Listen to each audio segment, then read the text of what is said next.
Hello, welcome to episode 152 of the Epic Film Challenge to 1001 Movies You Must See Before You Die. Martin Scorsese's under-talked about, perhaps underrated, dark comedy, I want to say, starring Robert De Niro, the king of comedy. I had no idea what to expect from this film. Saw it on Netflix, I was just flicking through, I was like, let's check this one off the list from the 1001 Movies book. Robert De Niro, you know, obviously it's about comedy, and he looks very different than usual with this mustache and the kind of almost 70s hairdo, and he plays a character called Rupert Pupkin, who's an aspiring comedian, and he's in his 30s, and he feels like, you know, it's time for him to really make his break as a comedian. And he idolizes this guy called Jerry Langford, who has his own nighttime talk show, you know, the typical stuff that you see like in, you know, the late night shows that we have on TV these days and have been around for decades. And Jerry Langford is played by Jerry Lewis, the legendary comedian, who gives a great performance in this film, actually, quite understated. I thought he was really, really good in the film. And Rupert Pupkin idolizes Jerry. First scene of the movie, we see him kind of strong-arm his way into Jerry's car and kind of convince him to kind of have a little chat with him. And he's like, look, I'm a comedian, you know, I'd love you to hear my stuff, I want to get on your show and everything. And Jerry's like, alright, well, you know, work on your stuff and give me a call. So Rupert Pupkin's like, okay, awesome, brilliant, yeah, you know, and De Niro is so brilliant at playing this really needy character who comes across as charming, but you know, too kind of forward at the same time, and you start cringing and just stop talking. And he's so brilliant at it, and I wasn't expecting him to be as good as he was in this role. There was even a moment in the film, and I can't say this of the whole film, but there was about 2 or 3 minutes where I was watching Rupert Pupkin, and I suddenly thought, oh god, yes, De Niro. And I don't know what higher compliment you could really pay to an actor that you actually forgot that you were watching this actor and you were just so immersed in this performance. Like, I just thought he was brilliant in the film, and had this just, you know, this super positive edge to him, you know, where he's just, yeah, everything's going to work out, and he starts doing these things that are really not what should be done, but he still retains the attitude of someone who, yeah, I'm doing this, I'm doing something good, you know. And it becomes very dark. Well, not very dark, it becomes quite dark when he does those things. And what I loved about this film was I had no idea where it was going. And you know, I was back and forth throughout the film, pausing it, going down to get a drink, pausing it, going down to get a snack. And I'd go downstairs and I think, oh, what's going to happen next? I can't wait to get back upstairs. Like, I've got no idea where they're going with this. You know, is it going to go completely crazy, or is it going to, you know, stay on this kind of mellow keel that it's been going on? I don't know. So I was always second guessing myself with this film, and I love it when that happens. And we see how far Rupert Pupkin takes his obsession with Jerry and his determination to get on Jerry's show, all that kind of stuff. There's a female character who is quite integral to the second half of the film, and she was very well performed as well, and I really bought into her craziness, we'll put it that way.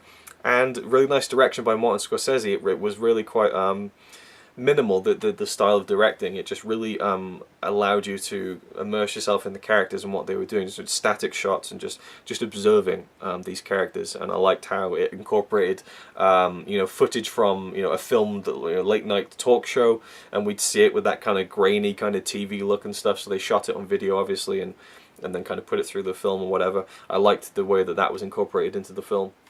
Just little kind of surprises were really interesting, and it kind of warps reality and fantasy as well, because you start to get inside, well, right from the beginning of the film, you get into Rupert's head of him imagining these fake scenarios where him and Jerry are best pals, and Jerry's kind of, you know, looking up to Rupert, you know, and you'll see kind of Rupert acting out this scenario in his bedroom, and then it cuts to, you know, Jerry's angle, and it's in this fantasy, and just the way it cuts back and forth between fantasy and fiction makes you question later events in the film, like, is this just a big dream? And so you're constantly waiting to be either left off the hook, or, you know, start to realize, okay, this is actually happening. And I like that. It was fun to kind of try and guess what's real or not, especially the ending of the film, which I thought was, I was like, and I really enjoyed how they ended the movie, but when the kind of last 20 seconds happened, I thought, wait, did that really happen, or was that, you know, are we in fantasy land again? And so I really enjoyed the ending. The conclusion's very interesting to me. And overall, just a really, really good film. I really enjoyed it. I thought De Niro was fantastic, and it's a really good look at, I think, obsession, you know, and kind of hero worship. And probably my favourite scene was when Rupert we get to see Rupert deliver this kind of comedy monologue, because we don't really see it that much. We don't see him being a comedian. We just know how much he wants to be a comedian, how big his aspirations are. And you only hear snippets of him doing his bits, and it's right towards the end of the film that we finally see kind of this unedited kind of 3-minute monologue, and it was really interesting to see that, and to see De Niro kind of pull that off. And I heard that he actually he followed his own stalkers. I won't say stalkers, but the people who would follow him for autographs and stuff like that, he turned it back on them and started following them and saying, you know, why do you want to follow me and stuff. So he was trying to get into the mindset of, you know, his character, Rupert Pupkin. I love the running gag of everyone not mispronouncing his name. Oh, Mr. Pumpkin, you know. I love shit like that. So that was a big enjoyment for me, was all the different ways they could get Pupkin mixed up and, you know, mispronounced and things like that. Like, he's very particular about it, but still they keep forgetting. There's moments where I was just like, oh my god, no. There was moments where I was laughing.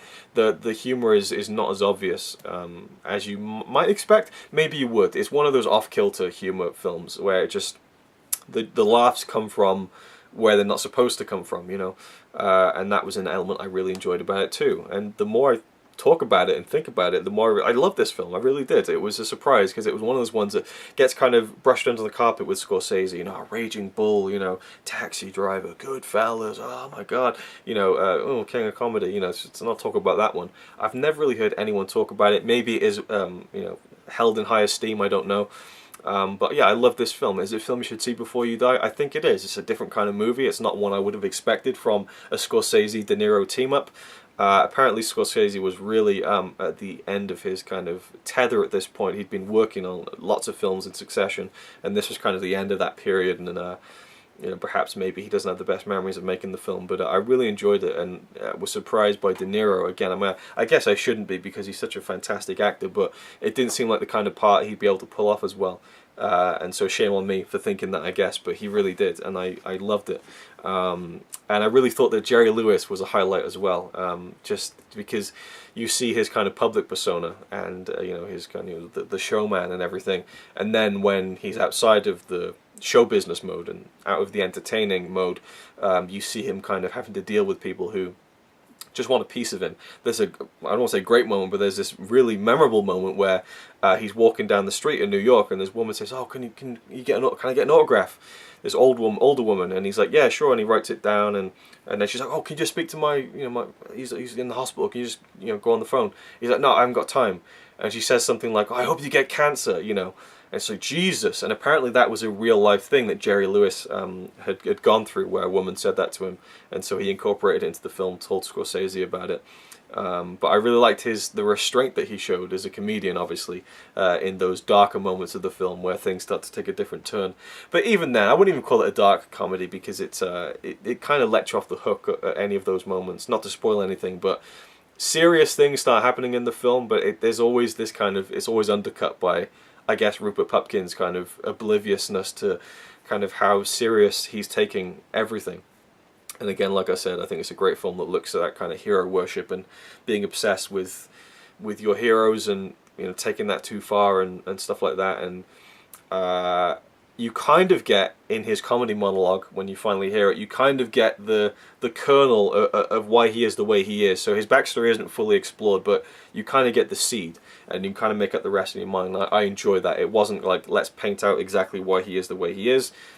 It's there if you want to kind of just look into it and think about it after he said those things in the monologue that he delivers, which I thought was, again, a highlight of the film. So there we go. Is it a film you should see before you die? I think it is. It's a really interesting film. And a lot of people these days are really ragging on the word interesting, but interestingly enough, I'm going to keep championing the use of the word interesting. It's an interesting film, and a very good one. Not a classic, not a masterpiece, but definitely one I think that you should see, because it might surprise you. Thank you for watching.